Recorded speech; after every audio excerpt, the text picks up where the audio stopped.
it'll just have been a joke presidency that scammed the American people, enraged, amused the populace for a while, but he'll have no legacy whatsoever. The president has gotten word to me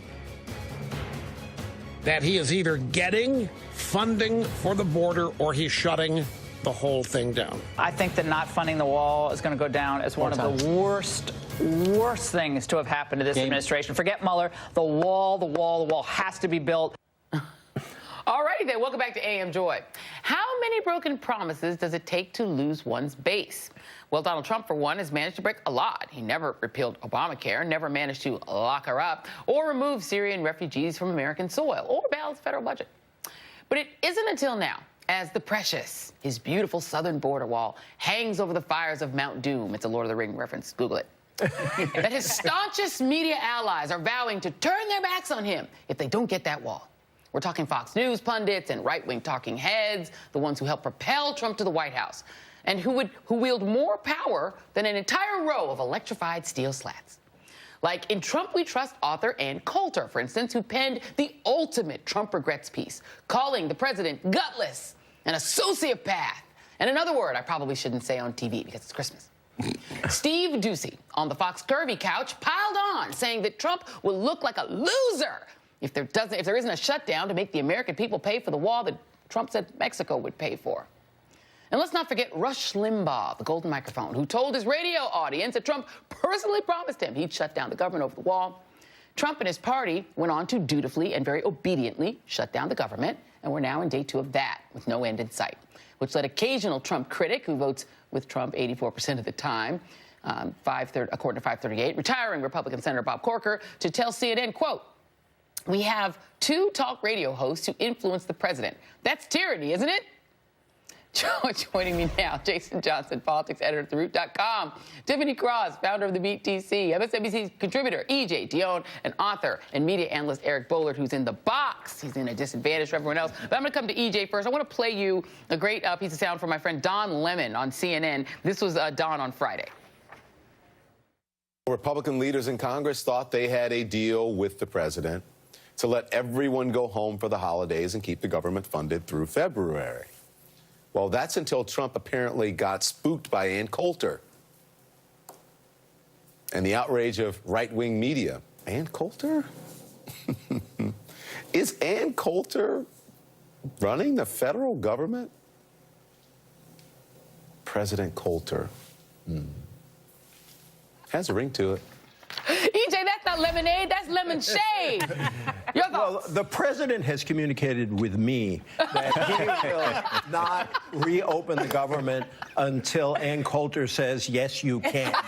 And, you know, he sent up Mike Pence, he sent up Jared Kushner. Why don't we, to negotiate with Democrats, why don't we cut out the middleman? Let's have a delegation of Rush Limbaugh, Ann Coulter, Laura Ingraham, and they can negotiate. Here's the problem. The substantive problem is Democrats actually care about the opinion of mainstream media. They care about the government. They worry when people say, oh, the shutdown's a bad idea. The Republicans, and this is a point that my friend Greg Sargent made, the Republicans are primarily concerned about right-wing media saying fight to the end. And so that puts the Democrats actually in a more difficult negotiating position. So these folks know what they're doing. So let's just send them up to the hill and see if they can settle a shutdown. You know, I'm just a little sad, Tiffany, that, you know, our friend EJ didn't include Jeanine Pirro in that delegation because I think, you know, she would like to be a part of it. But let's let her talk. Let's let Jeanine Pirro have her say. Go ahead, Jeanine. The wall at our southern border is a promise that you made, ran on, got elected on, and must keep. But more than that, it is your legacy, and you cannot allow them to force you to compromise. So here we are, days before the Christmas holiday, and you are facing the most important issues that Americans elected you to confront: your promise to build the wall. It would be funny, except that it's real. I mean, Donald Trump really must have the support of those people, because if Robert Mueller comes out with a report that's pretty damning, the thing that keeps him in power and the keeping himself in power is how he doesn't get indicted. Right. Is that he has this base that never leaves him. So you brought up the right-wing media. So here, despite this president having so many characteristics of a dictator, he does lack in this one area. Dictators usually tell the media what to do. Here, the right-wing media is telling Donald Trump what to do, which is crazy. And it's not that he's just listening to right-wing voices. It's the most outlandish, crazy right-wing voices. Janine Pirro is a nut. It doesn't matter that you're bedazzled delivering lies. A lie is a lie is a lie. And let's just get into the fact that the whole basis of this wall is a lie. Listen up, people. It's not necessary. Republicans have been saying they've been catching 10 terrorists a day trying to cross the southern border. Who's been saying this? Kevin McCarthy, Donald Trump himself, and Kirstjen Nielsen. Well, Congresswoman Judy Chu, she's chair of the Asian American Pacific Islander Caucus, she wants the receipts. She emailed Nielsen and said, well, where are these terrorists? What happened? From where do they originate? Are they in U.S. courts? Are they being held by the military? Of course she hasn't gotten an answer because there is no answer to a lie. Are they in the tent cities with the children? Exactly. This is why this is so dangerous when you have this kind of, I mean, we're laughing about it, but the crazy, scary part is millions of people believe this ridiculousness. And that's what they're governing based on. I mean, look at all of these headlines, Jason. Fox News demanded a government shutdown. Ain't got one. Conservative media turns on Trump for going wobbly on the wall. This is Trump on the griddle, you know, is another one from New York Times. I mean, Donald Trump is essentially now backed himself into a corner in which he has to do a thing that would require eminent domain seizure of conservative ranchers' land, even if it was able to be done. The very people who are watching him, the idea that America is being run by a man who is alternatively motivated by Saturday Night Live and Fox News is absolutely terrifying. And this is the thing that I think is important, though. And some of these people are opinion makers. Some of them are journalists. I know Sean Hannity has his own thoughts, and I've been in highlights in some of those shows before. They have an obligation. If you have that kind of power, they have an obligation to at least advise the president towards things that are a reflection of the democracy that we have. Look, you can have whatever opinion that you want. But these people are making suggestions that don't make any sense, that they don't have to face the consequences of, and they consistently fly in the face of what the public wanted. The public said we don't want a wall. With 40 seats in the House, 40 seats in the House, they don't want a wall, so you're telling the president a lie. Use your power for good instead of evil. But the thing is, Eric Boehlert, you know, I think one of the things that Jason Johnson said there, I think, is the key, is that there really isn't any consequences to it. Let me play a little bit, a few more people on the right, including somebody who a lot of people in media know because he's been a longtime TV presence, Matt Schlapp, he and his wife Mercedes, very involved in the regular Republican Party for years. But here he is, back-to-back with Rush Limbaugh on Fox. The president should veto this bill. This breaks a promise with his supporters. It looks like a lot of people's worst fears may be realized, and that the president is getting ready to cave on getting any money for the wall. In the current budget, Trump gets nothing, and the Democrats get everything, including control of the House. I mean, Eric, that's the danger, right? Is that they're governing for TV, but they're actually pulling in the actual real political party. Yeah, it's amazing we're talking about Rush Limbaugh. I think most Americans didn't even know he still had a radio show. I mean, we have an AM has-been like Rush Limbaugh dictating the federal government. I mean, these are bad times. And so the question is, right? So this is real world, but it's really for the Republican Party. I mean, they are marching. Trump and Fox are marching the Republican Party into a dead end. This wall is never going to be built, period. And the entire Republican Party knows that. There aren't 2 Republican senators who care about this wall, and yet here we are. We have to remember, Trump got beat up a little bit last week over Syria. Fox News hit him kind of hard for that withdrawal, so there was no way he was going to suffer 2 backlashes at Fox News. And the big question is, why is the right-wing media so influential over Trump? He's a massive consumer, right? He's up in his residency. He doesn't come down. He has no friends. He has no close advisors. And B, he's a hollow, vacuous man with no sense of self-worth. So he is desperate for approval, and his life is through this TV lens that I'm looking at right now. So it works for him. This is why we're in such a dead end. The Republican Party, I mean, this is a suicide pact, the wall and the government shutdown and all of it. But Fox News runs it all. You know, EJ, in your book, in One Nation After Trump, you write about Barry Goldwater. And you think about when people thought that Barry Goldwater was collapsing the Republican Party by coming out against the civil rights movement, and that was a long sort of way back to sort of normalcy. But this isn't a political stance that's leading a party. This is media literally saying, for our television program, we must have you keep saying you're going to do a wall. That Eric is right. They're not building a wall. That's not happening. No, the wall has become a symbol of so many things for Trump. It is for the right wing of the right wing a symbol of keeping immigrants out. He has neatly linked it to keeping terrorists out, as Tiffany mentioned. And so for them, it's become the all-purpose promise. I think the problem here is that if Democrats compromise, what they're saying is, well, we're going to let media celebrities on the right dictate policy. Right. If they don't compromise, Trump may keep this thing going forever.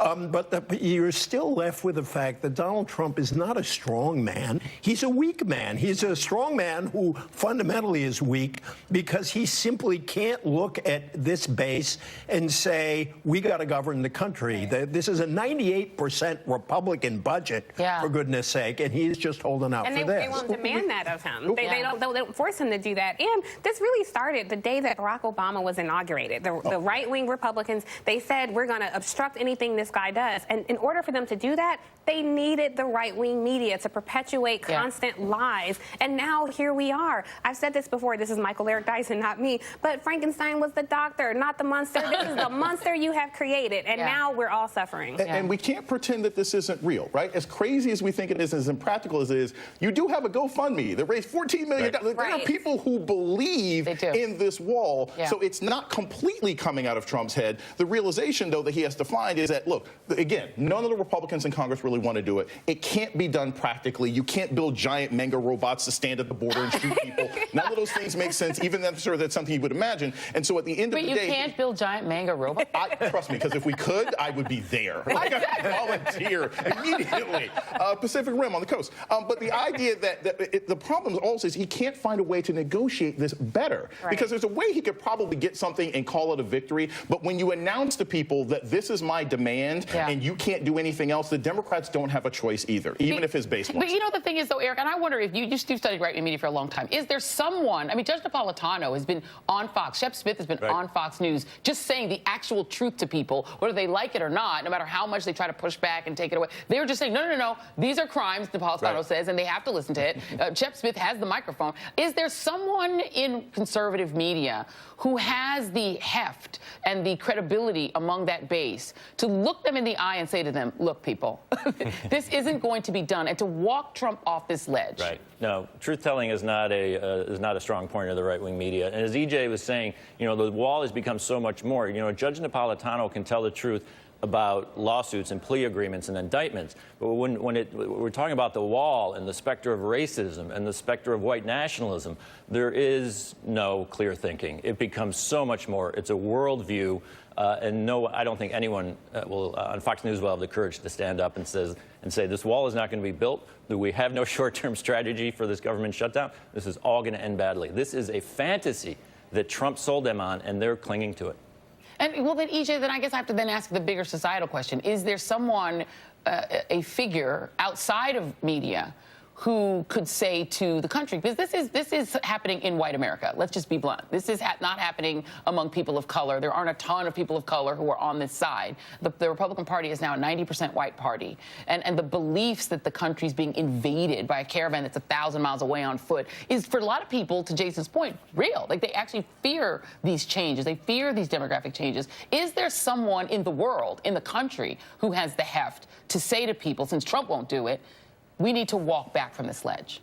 I think as long as he is under threat from Mueller, he is not going to let anybody talk him into letting down this base, which he is counting on to produce enough Republican votes in the Senate to keep him in office. You had Mitch McConnell last week to pass a bill with the Democrats, which was the clearest signal possible. We got to move on from this. Yeah. He thought he had agreement from Trump.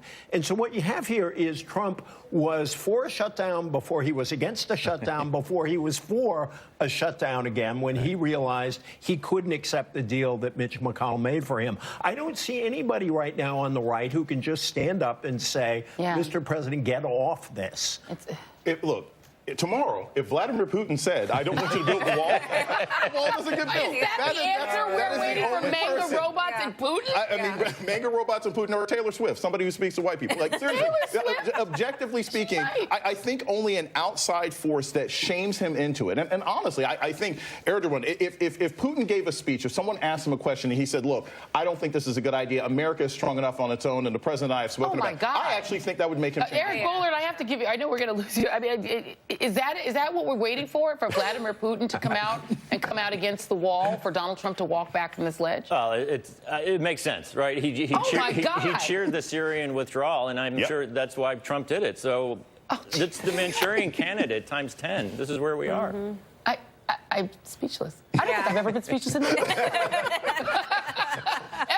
Ever. Okay, so let's pray at Christmas that isn't true. Right. Well, the other thing, and I think we do have to make this point too, is that, you know, it isn't, we play a lot of Fox News, but there are other entities out there that are actually even more sort of embedded in the fabric. You think about Sinclair Media. And to the right Media. of Fox News. Right, and to the right of Fox News. Sinclair Media is doing that same thing in your traffic and weather together. Right. So now we're having that same ethos bleeding into local news, where people really trust. And we don't watch each other at all, except for the clips you're showing here of Fox News. Right. They don't watch this show, and so we do have a conversation where people aren't actually actually talking to each other. And Sinclair Media, those segments that they air are obligatory. Yes. We've been talking about Facebook. Facebook is another place where hate is spread among people who, they're not true, but people, they will get thousands of shares on Facebook, and people will take that as the truth. And the most dangerous of all is this idiot's Twitter feed. He will tweet out the most ridiculous, asinine thing, and people take it as the gospel. Think critically, people. They take it as the gospel, and we're out of time, Eric, but you know, they also, those tweets then get repeated and read on TV. It's treated as news. I mean, we're almost in 2019, and we have news organizations treating those tweets as news, just amplifying the lies.